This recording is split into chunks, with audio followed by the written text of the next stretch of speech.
Welcome to The Researcher's Path from Idea to Thesis, Episode 1. Why do we research? The philosophy and motivations of scientific research. Have you ever found yourself just, wondering what it really means to be a researcher? What is it that fuels that deep, insatiable human curiosity, that drive to uncover the unknown, push boundaries, and maybe redefine how we see the world? Today, we're getting into the very essence of scientific inquiry. We'll try to define what research actually is, explore its profound motivations, understand the different types, and look at how it's viewed across various fields. Exactly. And it's an intellectual journey, isn't it? It goes way beyond just, collecting facts. Our mission here is to give you, our listener, a really solid, engaging overview. We want to cut through some of the maybe jargon or complexity and get to the heart of what research is all about. Okay, so to really get the why, maybe we should start with the fundamental what. At its core, what is scientific inquiry? Right. Well, at its heart, scientific inquiry it's a systematic process, rigorous too. It's for discovering facts or maybe revising facts we already thought we knew. And it's crucial to get this. It isn't just about abstract reasoning or pure speculation. Okay, so not just thinking about things. Not just thinking. It relies heavily on explanations, ones that are built on collective facts, on precise measurements, verifiable observations. The real power, is that these findings, they can always be tested, verified by independent experiments. It's like building knowledge brick by brick, but each brick has to be checked, Brick by verified brick, I like that. And in this building process, we hear terms like research methods and research methodology. Are those basically the same thing, or is there a difference that's important for someone, say, starting their research journey? Oh, that's a really critical distinction, and yet they often get blurred. Maybe think of it like this. Research methods are your specific tools. Tools, okay. Yeah, the procedures, the schemes, the algorithms you actually use, like a specific statistical test you run, or maybe a controlled experiment you set up, or even a theoretical framework you're applying. They're the practical techniques for collecting data, analyzing it, finding solutions. Got it, the how-to. Exactly, the how-to. But research methodology, that's more like your strategic blueprint, your master plan for the whole project. The bigger picture. Yes, it's the overarching science, really, of how research should be carried out. It describes the whole approach you take to, describe, explain, predict phenomena. It's the philosophy that guides your practical steps, making sure your whole approach is sound, justifiable. So you see, you don't just randomly pick a tool. You need a strategy for why that tool and how it fits the bigger puzzle. Okay, that distinction makes a lot of sense now. Understanding the tools and the strategy behind them both are key. But for something so rigorous, this pursuit of truth, what does it actually mean for society? And what about the ethics involved, the responsibility? Precisely. And it's huge. Scientific research plays this undeniable role, often completely transformative in progress. Think about technology, health outcomes, public policy. Right, everywhere. Everywhere. But with that kind of power, it comes with significant ethical responsibility, huge responsibility. Researchers have to uphold the highest standards of integrity and be really aware, acutely aware of potential biases that could maybe inadvertently skew their findings. That bias part feels really important today. It is. And, Richard Feynman, the Nobel laureate, he put it so well. He basically said, look, if we are doing an experiment, we should report everything that we think might make it invalid, not only what we think is right about it. He went on, if you make a theory and put it out, then you must also put down all the facts that disagree with it as well as those that agree with it. Wow, that's a high bar. Report the stuff that doesn't fit your theory too. It's radical transparency, isn't it? even when it challenges your own cherished ideas or findings, but that commitment, that's the absolute bedrock. It's fundamental to scientific integrity. It's how we build trust in the knowledge we create. Okay, so we have a solid grasp on the what, this rigorous ethical pursuit. That naturally leads me to wonder then, is there just one single why behind it all, or do different motivations lead to different kinds of research? That's an excellent next step for us to dig into. When we talk about the why, we generally classify research into two broad types, or paradigms. There's fundamental research, sometimes called basic or pure research, and then there's applied research. And they're driven by pretty distinct motivations, though both are vital. Okay, let's start with basic research then. What's the core drive there, or what's it all about? Basic research, fundamentally, it's an investigation into, well, basic principles. The reasons why something happens, a particular event or a process or some phenomenon. It's really driven by pure, innate curiosity. Knowledge for knowledge's sake. Exactly. There isn't necessarily an immediate practical application in mind.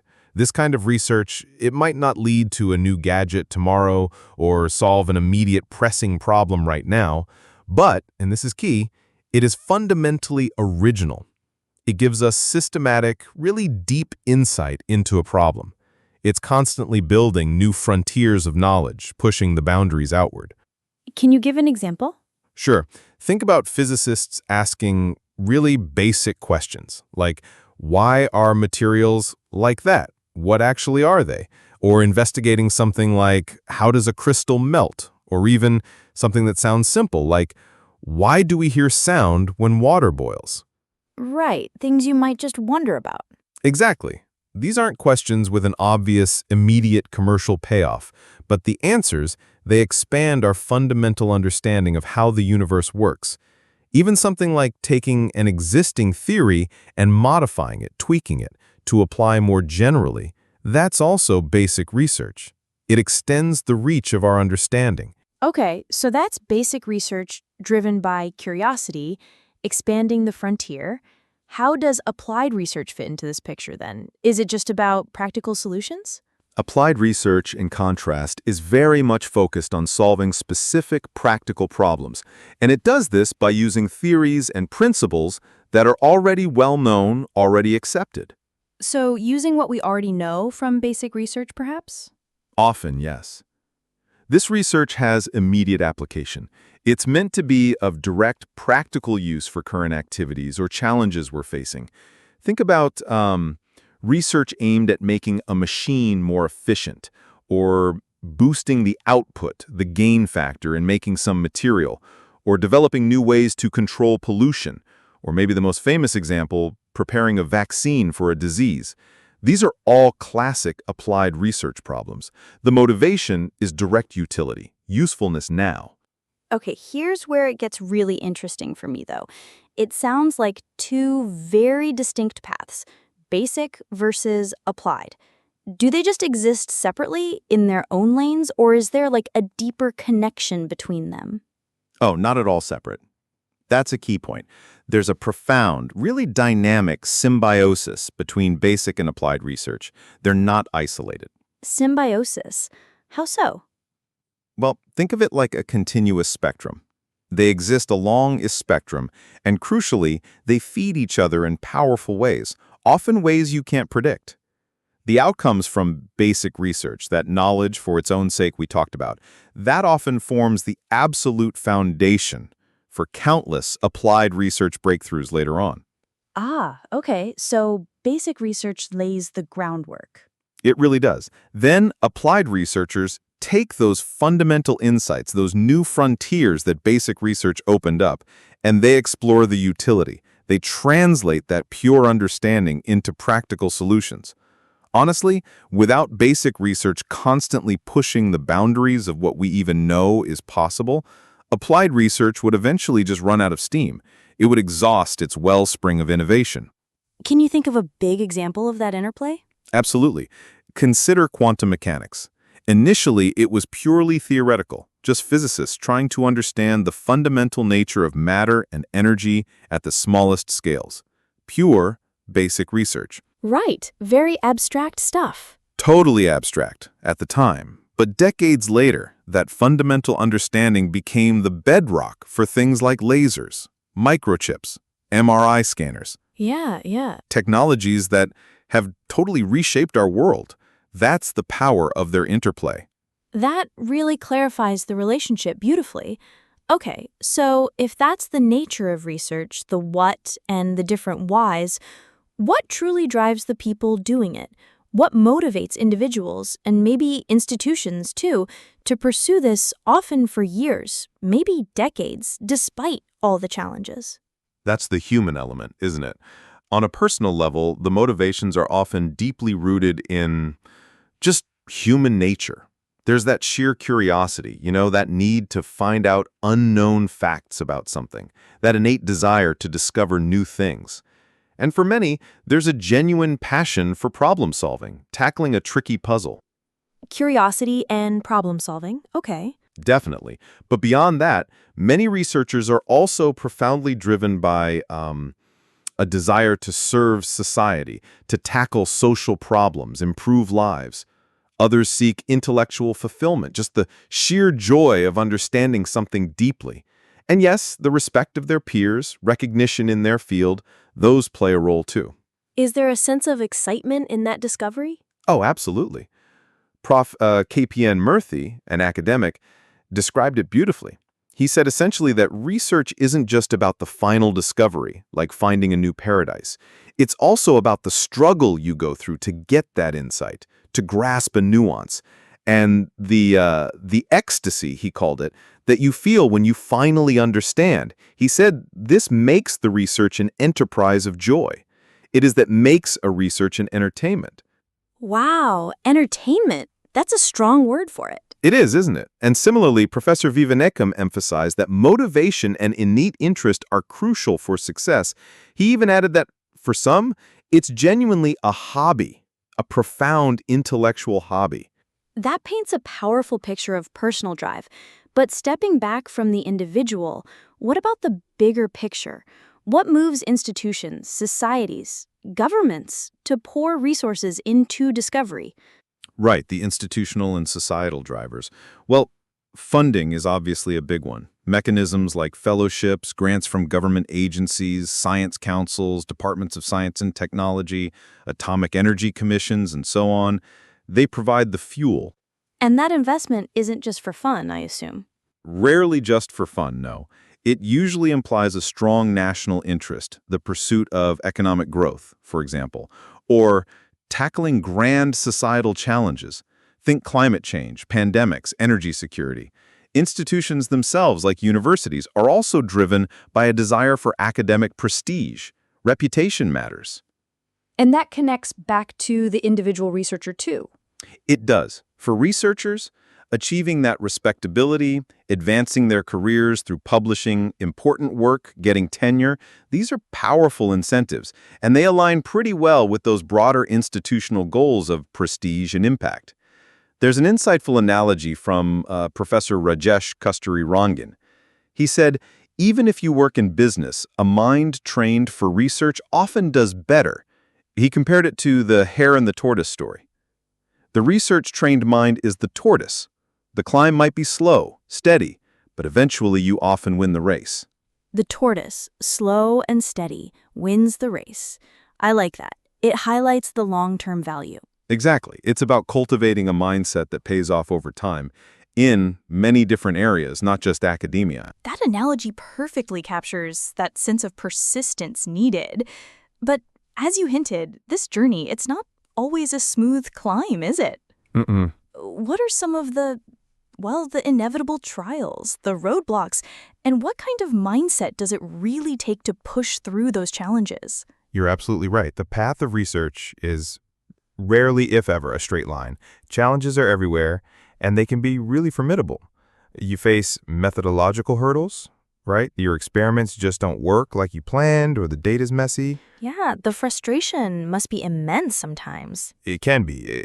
Then there are difficulties securing funding, especially for really ambitious, out there projects. The peer review process, while essential, can feel rigorous, sometimes even brutal. And there's the constant need to manage failures. Things not working out is, well, it's part of the process, often a big part. It can feel demanding, even isolating at times. So, what does it take to keep going? To navigate all that, researchers really need a specific mindset. It's characterized by, I'd say, extraordinary resilience and just unwavering persistence. You cannot give up easily. One source put it starkly. Every researcher must have a high degree of confidence and must never give up easily. Even at one time, a research will seem to reach a dead end. Never give up easily, even at a dead end. Wow. It takes grit, and critical thinking is absolutely vital too. It's not enough to just passively read papers or books. You have to engage actively. You need to, as one person said, try to work it all out in some detail. Wrestle with the ideas yourself. And what about working with others? Collaboration, does that help? Collaboration. There are actually slightly nuanced views on that. Some suggest, maybe in the very early stages, like for a PhD, that limiting collaboration can be important. Why? To really ensure you acquire enough knowledge, confidence, and training to carry out research independently. Build your own foundation first. Makes sense. Become self-reliant. Right. But on the other hand, many others strongly emphasize how crucial collaboration is for boosting research productivity overall. They point out that experimental work, especially, is often almost a teamwork. It requires diverse skills, and collaboration can seriously increase the pace of learning. It helps clarify ideas, crystallize problems by bringing different perspectives together. So it depends on the stage and the type of work, maybe. It seems so. Finding the right balance is key. It really sounds like research demands this unique kind of, well, grit, almost like being a detective, knowing most leads will go cold, but pushing on for that one breakthrough. So for all those challenges, all that persistence, there must be incredible rewards, right? Things that truly make it all worthwhile. Oh, absolutely. The rewards of research they can be immensely satisfying, profoundly satisfying, actually. There's that unique feeling, the satisfaction of a breakthrough, that aha moment when a really complex problem finally unravels. It's hard to beat that aha moment. Right. Then there's the tangible impact your work can have on society, seeing it make a difference, plus the enduring contribution you make to humanity's collective pool of knowledge.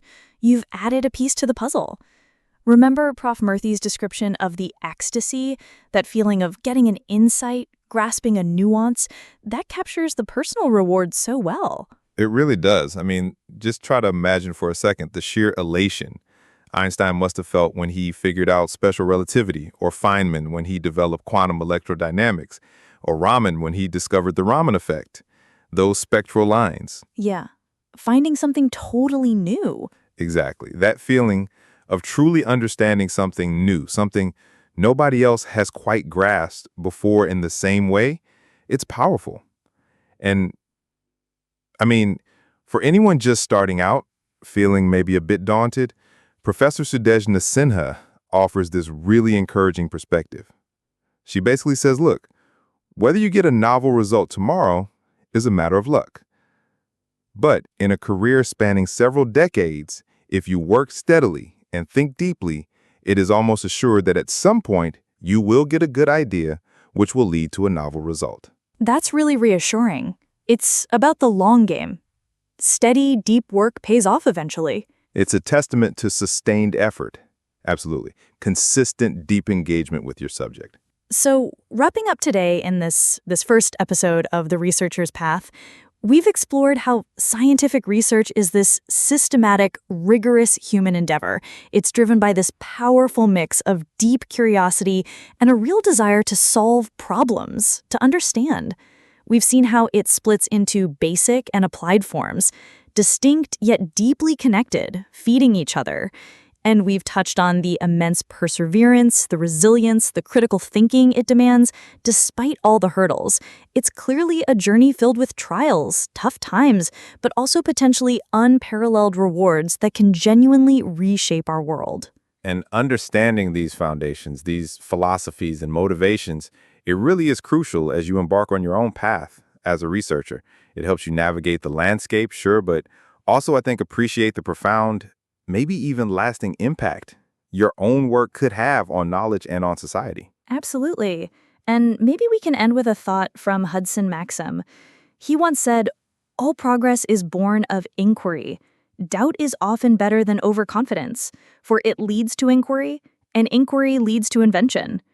So as you, our listener, consider your own journey, if you reflect on this, what questions are you driven to seek answers for? What inquiry will spark your invention?